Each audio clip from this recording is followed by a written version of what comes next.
Vamos então à segunda parte, nós estamos aqui na introdução, do Livro dos Espíritos. Vamos ver aqui o resumo que o Kardec fez do Livro dos Espíritos. Deus é eterno, imutável, imaterial, único, todo-poderoso, soberanamente justo e bom. Criou o universo que compreende todos os seres animados e inanimados, materiais e imateriais. Os seres materiais constituem o mundo visível ou corporal, e os seres imateriais, o mundo invisível ou espírita, ou seja, dos espíritos. O mundo espírita é o mundo normal, primitivo, eterno, que preexiste e sobrevive a tudo, que preexiste, já existia antes e sobrevive a tudo, é imortal.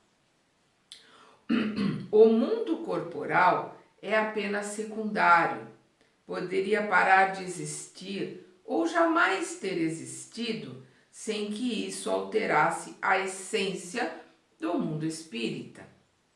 Os espíritos revestem temporariamente um invólucro material perecível, cuja destruição através da morte lhe restitui a liberdade.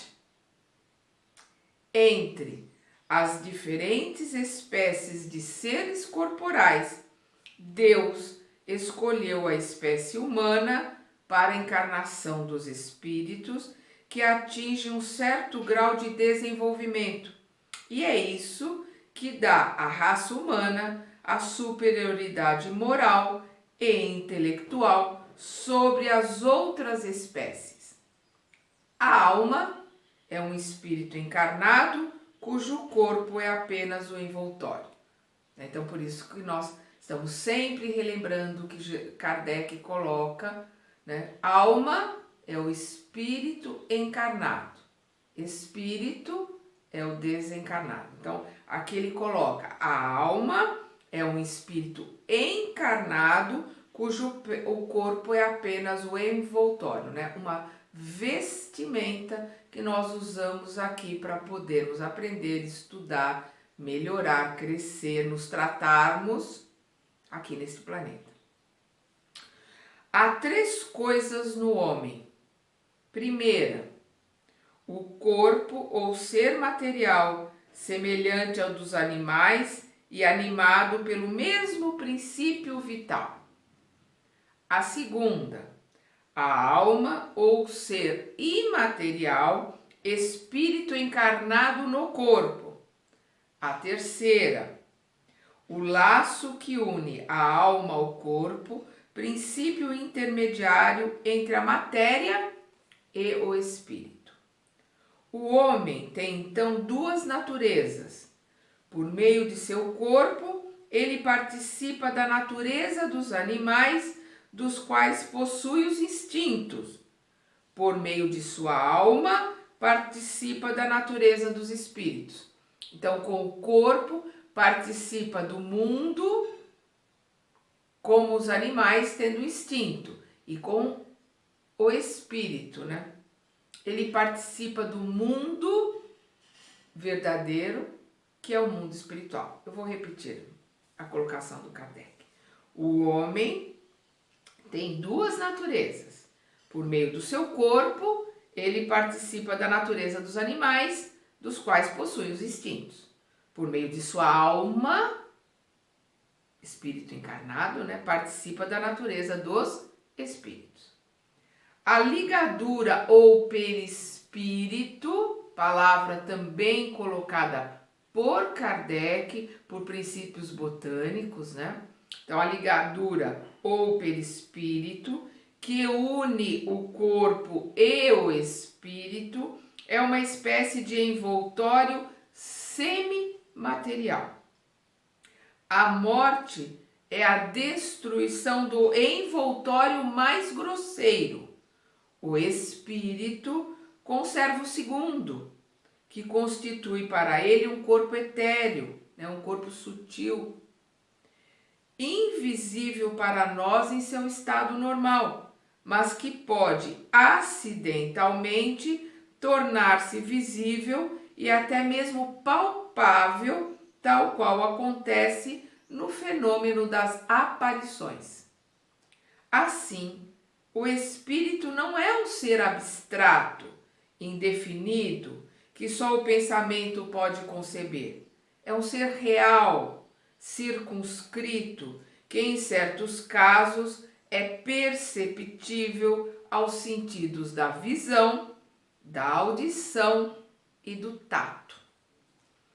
Os espíritos pertencem a diferentes classes e não são iguais em força nem em inteligência, tampouco em conhecimento e moralidade, tal qual nós aqui na Terra nos diferenciamos em moralidade, em inteligência, em capacidade, em força, em tudo. No plano espiritual é igual, até porque a Terra ela é só um espelho, né, do que nós temos no plano espiritual, com um gap, né,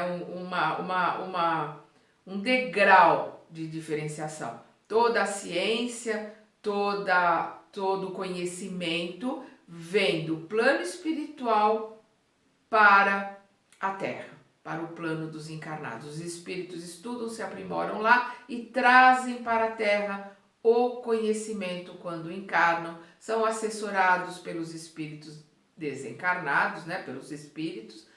Então, a alma encarnada aqui na Terra é assessorada por espíritos que os auxiliam no desenvolvimento do conhecimento, da ciência, no progresso, que é uma lei de Deus, né? Progresso sempre, o estudo, o aprendizado para encarnados e desencarnados. A lei do progresso é uma lei de Deus. Então, vou colocar aqui, vou retornar aqui. A ligadura ou perispírito que une o corpo e o espírito é uma espécie de envoltório semimaterial. A morte é a destruição do envoltório mais grosseiro.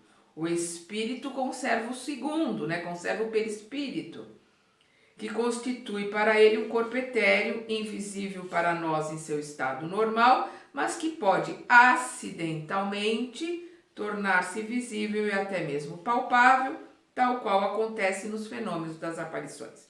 Assim, o espírito não é um ser abstrato indefinido que só o pensamento pode conceber. É um ser real, circunscrito, que em certos casos é perceptível aos sentidos da visão, da audição e do tato. Os espíritos pertencem a diferentes classes, que não são iguais em força nem em inteligência, tampouco em conhecimento e moralidade. O da primeira ordem, são os espíritos superiores, que se distinguem dos outros por sua perfeição, seus conhecimentos, sua proximidade em relação a Deus, sua pureza de sentimentos e seu amor ao bem. Estes são os anjos ou espíritos puros. Aos demais, então ele coloca aqui, as demais classes estão mais e mais distanciadas dessa perfeição. Os das escalas inferiores inclinam-se a maior parte de nossas paixões: o ódio, a inveja, o ciúme, o orgulho, etc. Comprazem-se no mal. Na totalidade dos espíritos, há aqueles que não são nem muito bons, nem muito maus, estando mais para perturbadores e intrigantes do que para maus. A malícia e a inconsequência parecem ser seus parceiros. Estes são os espíritos travessos ou levianos. que são a maioria. Os espíritos não pertencem perpetuamente à mesma ordem. Todos se aperfeiçoam passando pelos diferentes estágios da hierarquia espírita. Esse aperfeiçoamento acontece por meio da encarnação, que a alguns é imposta como expiação e a outros como missão. A vida material é uma prova pela qual devem passar por diversas vezes até que tenham atingido a perfeição absoluta. É uma espécie de peneira ou depurador de onde saem mais ou menos purificados. Então nós vamos ver que os espíritos não vão ficar perpetuados numa ordem, né? E que a encarnação, a reencarnação, o ir e vir do mundo espiritual para o mundo da matéria é como se fosse uma peneira. A cada vinda, nós nos aperfeiçoamos e vamos passando por peneiras cada vez mais finas até a perfeição, até atingirmos a angelitude. É o que ele coloca aqui. A vida material é uma prova pela qual devem passar por diversas vezes, até que tenham atingido a perfeição absoluta. É uma espécie de peneira ou depurador de onde saem mais ou menos purificados. Ao deixar o corpo, a alma retorna ao mundo dos espíritos de onde havia saído, para retomar uma nova existência material após um espaço de tempo mais ou menos longo, durante a qual ela se encontra em estado de espírito errante.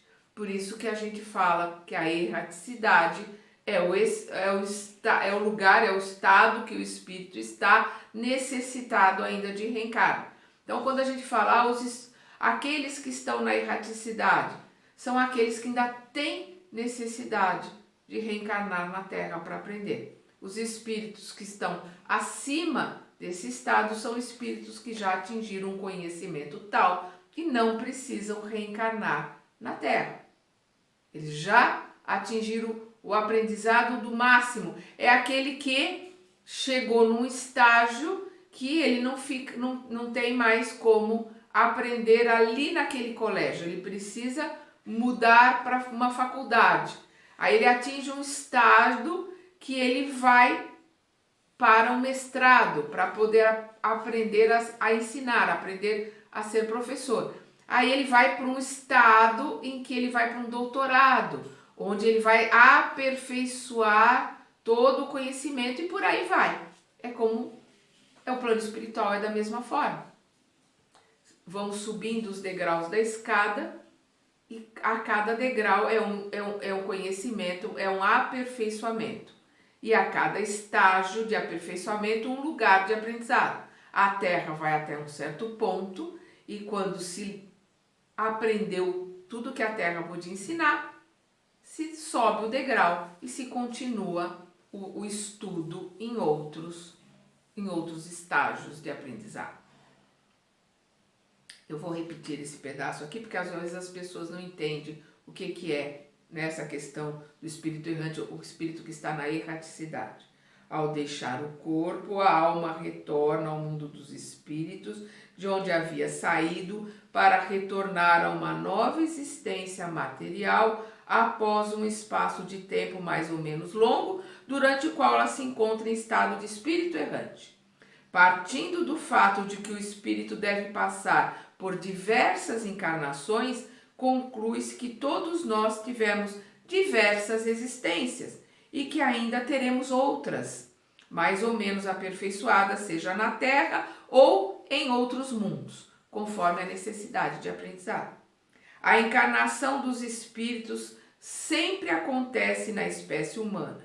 Seria um erro acreditar que a alma ou o espírito pudesse encarnar no corpo de um animal, que é a mente psicose, né? Que são aquelas religiões que acreditam que você pode vir como animal, depois como homem, são estágios, né? Nós já passamos pelo estágio mineral, pelo estágio vegetal, pelo estágio animal. Quando a gente entra no estágio luminal, que passamos a encarnar como seres humanos, não retroage, não voltamos para o animal. São etapas vencidas e aquilo que foi aprendido não retrograda, não volta atrás. Este é um dos princípios dos ensinamentos da doutrina espírita, que vai contra algumas outras religiões que falam da mente psicose, que é alternar encarnações entre animal e humano.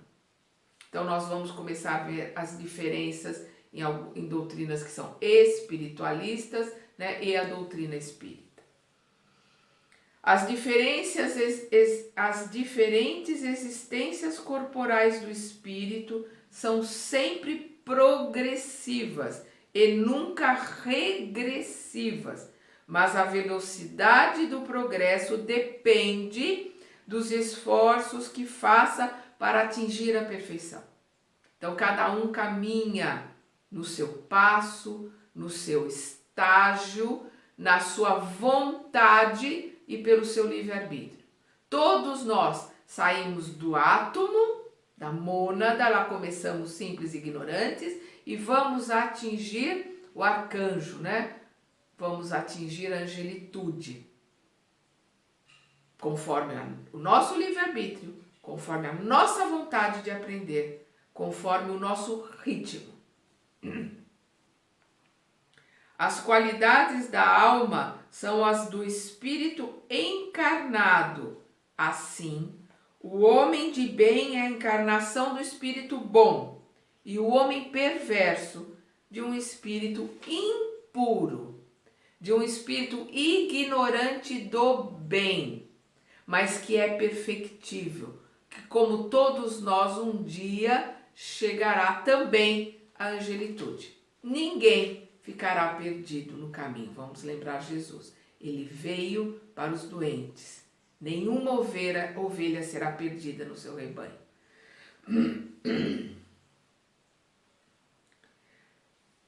Antes da encarnação, a alma possuía sua individualidade. Ela a conserva após a sua separação do corpo. A individualidade vai existir sempre. Ao retornar ao mundo dos espíritos, a alma reencontra todos aqueles que conheceu na Terra e todas as suas existências anteriores são retraçadas em sua memória com a recordação de todo o bem e de todo o mal que o fez. Isso não acontece para todos os espíritos em todos os estágios. Essa lembrança das reminiscências do passado acontecem após um determinado estágio de aprendizado, nós vamos ver isso no livro, após um determinado estágio de conhecimento. Então, aquele que não leu, aquele que não conhece a doutrina espírita, acha, não, desencarnou, vai lembrar de todas as existências, de todo o mal que fez, de tudo que aconteceu. Sem conhecimento, sem base estrutural, nós não temos condições para recordar, para reviver coisas terríveis que fizemos no passado. Então, pela misericórdia divina, nós mantemos o esquecimento mesmo no plano espiritual, até nós termos atingido um esclarecimento, uma elevação tal, uma capacidade de perdão tal, perdão a nós mesmos, uma capacidade de entendimento de que o caminho nos leva à perfeição, os erros nos levam ao aprendizado. Quando chega a um nível superior, aí sim o homem pode relembrar o seu passado. É só a partir de um estágio. O espírito encarnado encontra-se sob a influência da matéria. O homem está sempre sob a influência do meio em que vive. Então, o espírito encarnado encontra-se sob a influência da matéria. O homem que supera essa influência por meio da elevação e da purificação de sua alma, aproxima-se dos espíritos bons, aos quais ele se juntará um dia. Aquele que se deixa dominar pelas más paixões e deposita toda a sua alegria na satisfação de apetites grosseiros, aproxima-se dos espíritos impuros, dando prioridade à natureza animal. Aí nós estamos vendo a sintonia, né? A atração pela sintonia. Os espíritos encarnados habitam diferentes globos do universo. Os espíritos não encarnados ou errantes, ou seja, aqueles que estão na erraticidade, que precisam reencarnar. Então, os espíritos não encarnados ou errantes não ocupam uma região determinada e circunscrita. Eles estão por toda parte e ao nosso lado, vendo-nos e acotovelando-se conosco incessantemente. Constitui uma população invisível que se agita ao nosso redor.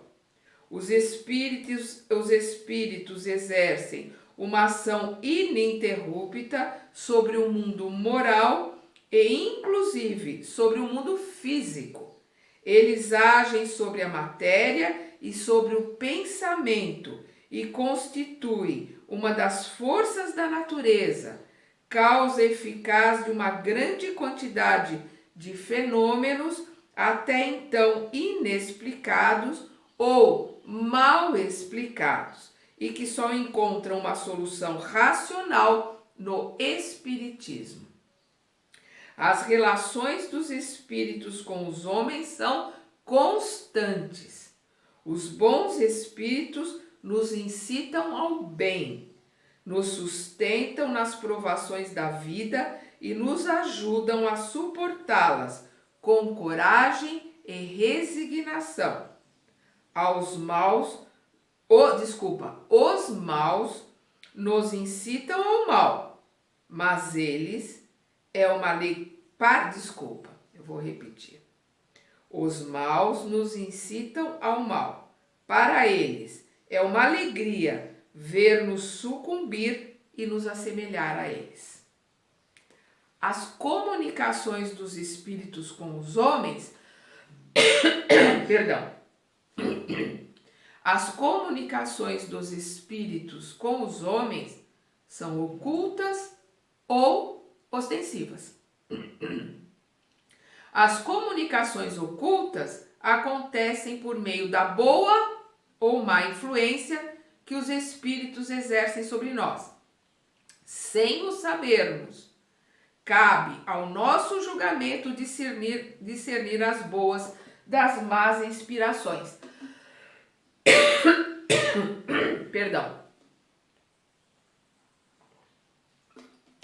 Então, nós estamos sempre recebendo boas e más influências. Cabe a nós discernirmos as boas e as más, e cabe a nós escolhermos qual nos influenciará. É o livre-arbítrio, é a nossa escolha que declina o caminho que vamos seguir, e é este caminho que vai montar a nossa estrutura de aprendizado, a nossa vida. Então, a nossa vida é o reflexo do nosso pensamento, do nosso sentimento, das nossas escolhas. Sempre. Vou repetir. As comunicações ocultas acontecem por meio da boa ou má influência que os espíritos exercem sobre nós sem o sabermos. Cabe ao nosso julgamento discernir as boas das más inspirações. As comunicações ostensivas acontecem por meio da escrita, a psicografia, da fala, a psicofonia, ou de outras manifestações materiais, mais frequentemente através dos médiuns, que lhes servem de instrumentos. Os espíritos se manifestam espontaneamente ou através de evocações, chamados.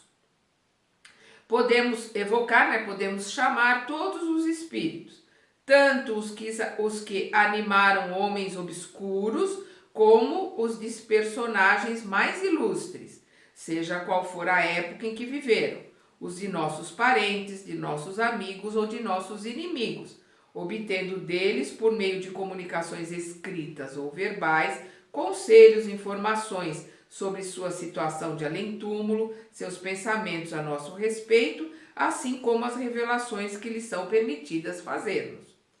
Os espíritos são atraídos em razão de sua simpatia pela natureza moral do meio que os evoca. Eles são atraídos pela natureza moral do meio que os evoca, pela simpatia, ou seja, pela sintonia. Os espíritos superiores se comprazem, quer dizer, ficam felizes nas reuniões sérias, nas quais predominam o amor pelo bem e o desejo sincero de instruir-se, aprender, estudar e desenvolver-se. Sua presença afasta os espíritos inferiores, que, caso contrário, encontrariam um caminho livre, podendo agir com toda a liberdade entre as pessoas frívolas ou guiadas somente pela curiosidade, e em todo lugar onde haja maus instintos.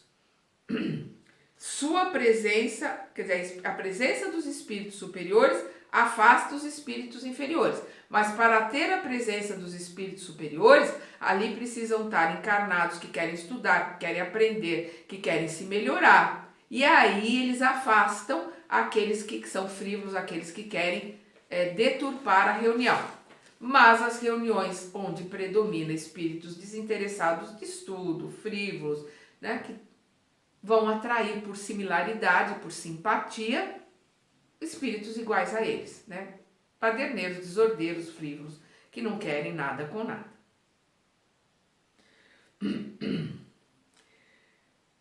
Desses espíritos, longe de se obter, dos espíritos frívolos, inconsequentes, desordeiros, desses espíritos, longe de se obter bons conselhos ou informações úteis, não se deve esperar nada além de futilidades, mentiras, brincadeiras de mau gosto ou mistificações, pois eles frequentemente usam nomes respeitados para melhor nos induzirem ao erro. Então a mistificação, infelizmente, campeia, como diz o gaúcho, São espíritos frívolos, são espíritos que têm cultura, que têm conhecimento, mas querem ter domínio, querem impor. Então eles se dão nomes conhecidos para se serem reverenciados. É a vaidade, é a ostentação, é a busca de ter domínio que faz com que eles se manifestem, e aqueles médiuns que também estão em busca de serem adulados,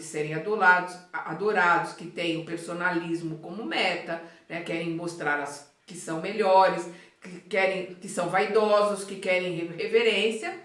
Aí fica a fome com a vontade de comer, e a gente vê uma série de barbaridades por aí. A distinção entre os bons e os maus espíritos é extremamente fácil. A linguagem dos espíritos superiores é constantemente digna, nobre, marcada pela mais alta moralidade, livre de qualquer paixão vulgar. Seus conselhos revelam a mais pura sabedoria e têm sempre como objetivo nosso progresso e o bem da humanidade. Já a linguagem dos espíritos inferiores, ao contrário, é inconsequente, muitas vezes trivial e até mesmo grosseira. Se algumas vezes eles dizem coisas boas e verdadeiras, com muito maior frequência dizem falsidades e absurdos, por malícia ou ignorância. Aproveitam-se da credulidade e se divertem à custa daqueles que os interrogam, afagando sua vaidade e embalando seus desejos com falsas esperanças. Em resumo, as comunicações sérias, na plena acepção da palavra, só acontecem em centros sérios, nos quais todos os membros são unidos por uma comunhão íntima de pensamentos voltados para o bem. A moral dos espíritos superiores se resume como a moral do Cristo. Nesta máxima evangélica, abre aspas, agir para com os outros como gostaríamos que os outros agissem para conosco. Fecha aspas. Ou seja, fazer o bem e não fazer o mal. Nesse princípio, o homem encontra a regra universal de conduta, mesmo para as suas menores ações. Eles nos ensinam que o egoísmo e o orgulho e a sensualidade são paixões que nos aproximam da natureza animal, vinculando-nos à matéria. Que o homem que já neste mundo se desprende da matéria pelo desprezo das futilidades mundanas e pelo amor ao próximo, aproxima-se da natureza espiritual, que cada um de nós deve tornar-se útil de acordo com as faculdades e os meios que Deus depositou em nossas mãos para nos testar. Que o forte e o poderoso devem amparo e proteção ao fraco, pois aquele que abusa de sua força e de seu poder para oprimir seu semelhante transgride as leis de Deus. Eles ensinam, enfim, que uma vez que no mundo dos espíritos nada pode estar oculto, o hipócrita será desmascarado e todas as suas torpezas serão desvendadas.